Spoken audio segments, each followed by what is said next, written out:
The Legend of Zelda Majora's Mask, the critically acclaimed sequel to one of the most innovative video games of all time, Ocarina of Time, has had fans from day one trying to decipher what it all really means.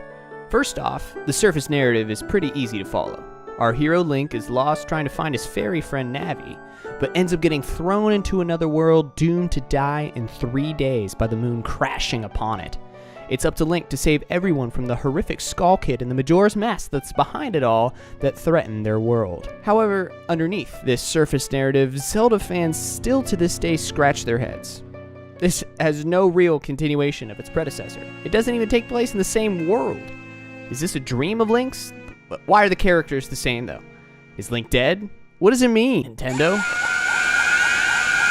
Being a sequel to the video game of video games on the same console, Majora's Mask had pretty big shoes to fill. Made within a time restraint of 1 year, full creative control, and a very small staff, it's safe to say that they had to make some stark creative decisions to work around their own logistics and still deliver a great sequel. That being said, the team gifted the world with Majora's Mask, and was more than just a sequel to the Zelda franchise. It became more of an artistic standalone achievement, one that continues to inspire some and leave others completely confused. As all good art, this leaves room for interpretation. And for the last 16 years, fans of the Zelda series have come up with their own fan theories on what this game really means. Most fans of this game will generally agree on the grief theory that has been floating around the internet for a while now. That is, that Link is dead, and he must confront this reality by going through Dr. Kubler-Ross's 5 stages of grief. This chick, man, without the benefit of dying herself, has broken the process of death into 5 stages. Anger, denial, bargaining, depression, and acceptance. Sounds like a Jewish law firm. Now, I love that theory, and I still do. But it wasn't until I discovered a certain literary giant that I realized, perhaps there's a little bit more to it all. The Divine Comedy by Dante is one of the world's most treasured poems. Lost in the woods, Dante wakes up to find himself in an existential crisis, until he sees the light of God in his beloved Beatrice in heaven. However, in order to reach this, he must travel through the Inferno and Purgatorio to reach his destination.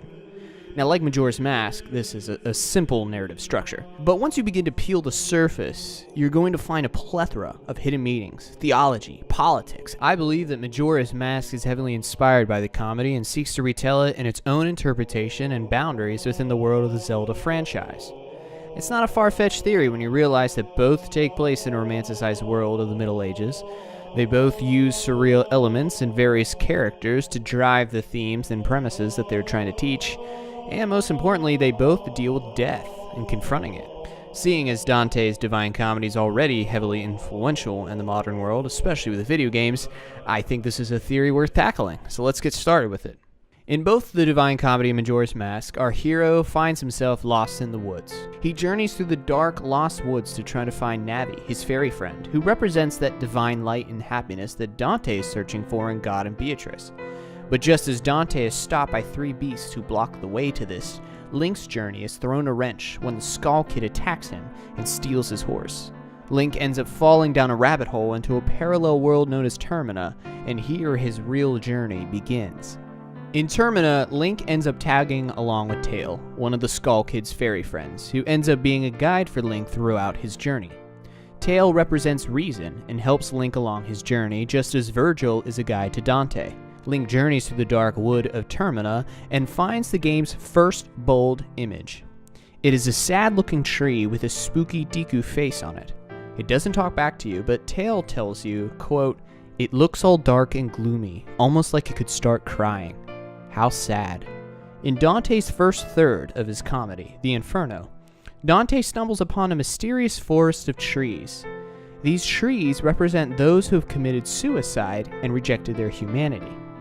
Perhaps the reason we see that haunting image at the end of the game, where the tree's father is weeping in front of it, is because it symbolizes the idea that this tree was once a Deku who has perhaps killed himself.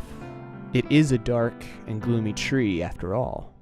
As Dante is guided out of the woods, he is brought into the first third of the comedy, the Inferno. And the first group of souls that he finds there punished are called the Neutrals. These are the souls that never did anything good for anyone, but really didn't do anything that bad. Thus, because they didn't live a life of holiness and virtue, they cannot obtain heaven. And since they didn't subscribe to evil deeds, Satan and his legions don't want them either. Thus, they remain in the antechamber of hell, running around in circles for eternity. The first area that Link finds in Termina, Clocktown, is a representation of the neutrals. In Clocktown, everyone is in denial that a giant moon is gazing above them, ready to destroy them all in 3 days. They don't seem to be making any drastic decisions, so instead they linger around doing their everyday deeds. It's interesting to note that no one is trying to stop the moon or even round up citizens and flee together. They're just too busy with themselves, and only at the final hour do we see their true color. As Link passes through the neutrals in Clocktown, he goes into the next area, Woodfall. Here at Woodfall, the waters are poisoned and the princess is kidnapped. The King Deku goes on a rage, believing it to be the work of an innocent monkey, and he has him tied up and ready to be burned at the stake. This level of violence and anger, along with the poisonous waters, work to symbolize the fifth circle of hell, the Wrathful. Here, Dante journeys across a swampy river Styx, where the Wrathful fight for the surface.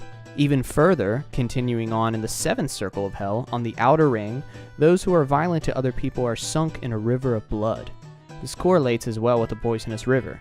Link, guided by reason, must help the situation at Woodfall and teach the wrathful Deku King that violence is never the answer.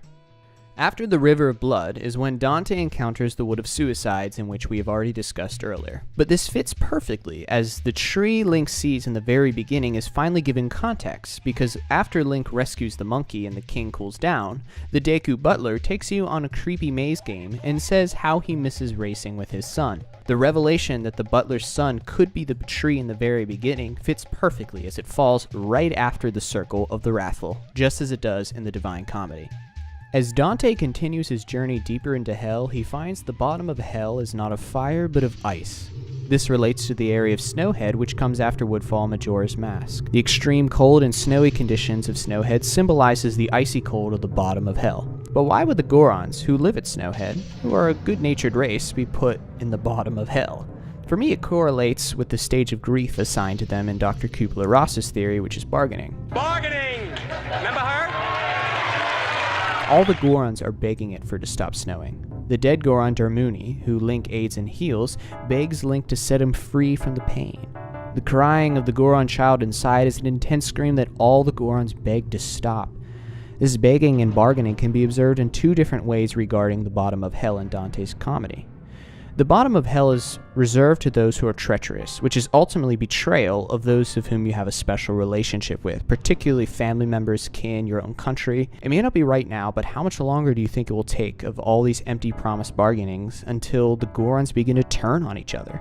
Especially with the icy cold condition, their food hidden away in chandeliers, and of course, the excruciating pain of the cry of the Goron baby. If their bargaining turns to selfishness and pride, then they will turn to treachery.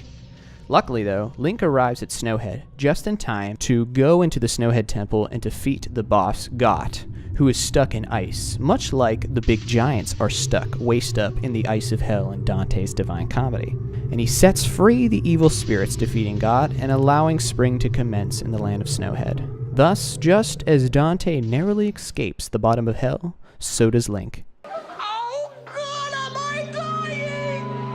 Link's next journey is to the Great Bay, where he finds himself along the shores of the ocean. This is symbolic of Dante escaping hell and arriving upon the shores of Ante-Purgatory. It is here that Dante finds the souls of those who made God wait.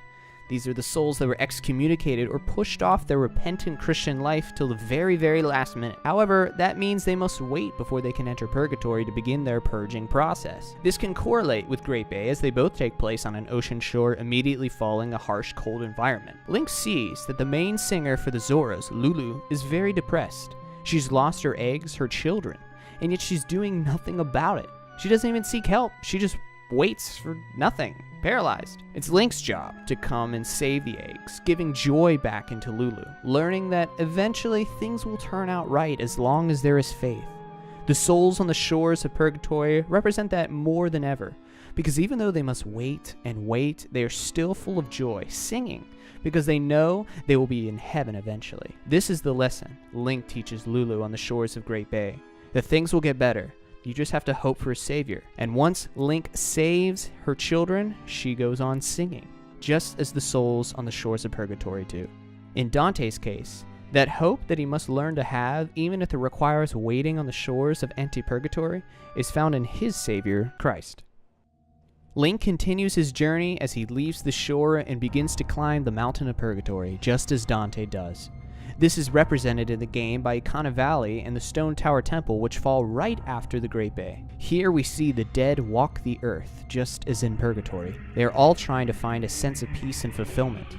These dead are not those of despair and dread like the dead found in the previous game of Ocarina of Time and the Shadow Temple, but of the dead that seem to have a purpose left. This correlates perfectly with the souls in Purgatorio, as they continue their trials up the mountain of Purgatorio so that they can obtain salvation and finally enter paradise. As Link enters the Stone Tower Temple, he must climb and climb and climb until he obtains the hidden item in the temple, which is the Arrow of Light, a symbol of divine light. This correlates with Dante's case because the souls can only move up the mountain of Purgatorio closer to paradise when the sun is out. Link is only able to finish his journey up the Stone Tower Temple with the light arrow. After Link has finished the final temple, he is able to come together at the moon for the final showdown with Majora's Mask. His journey to the top of Purgatorio is complete as he reaches the top, earthly paradise. Dante describes the earthly paradise as being like the Garden of Eden with the Tree of Knowledge. This correlates with Link's journey as he gets transported into the moon. But instead of seeing craters and rocks, the scenery is a lush, beautiful field with a tree in the center. Of all things Nintendo could have put on the moon, they gave us this. I think this is the most powerful image in the whole game. Something we've been building up to. We see this moon the entire game just staring at us, getting closer and closer and closer. And we know as we beat each temple, we're going to get there eventually. And when we do, it's a field. It's this surreal, peaceful field with children playing. It's definitely the most powerful image in the game. And one of the children has on the Mask of Majora. This is Link's final task, to extinguish the last remnant of sin out of his body. In the final chapters of the Purgatorio, Dante must drink the garden's rivers to purge himself of the memory of sin. Now, instead of drinking water, Link must fight Majora and save himself, the Skull Kid, and all of Termina from the pure evil and malice that corrupts us all in the Majora's Mask. But after sin is vanquished, Termina and Link are free of the impending doom of sin, that is the moon and true death and damnation. Tail, Link's guide of reason, leaves him, just as Virgil leaves Dante, and Dante finally goes to paradise to be reunited with his love Beatrice and with God. I think it's pretty evident to see Link's journey correlate pretty well with Dante's. Link starts in a wood, lost and unsure, and he journeys through hell and learns important lessons. He washes up on the shore of waiting and teaches those to have hope and be happy, climbs up a mountain facing many trials, and uses God's life to purify himself, and finally climbs up all the way to the top to stop both the sin in himself and act like a Christ figure by vanquishing the death that sin brings to all the people of Termina. And now, Link is a new creation, ready to see his friends Navi and Zelda in paradise.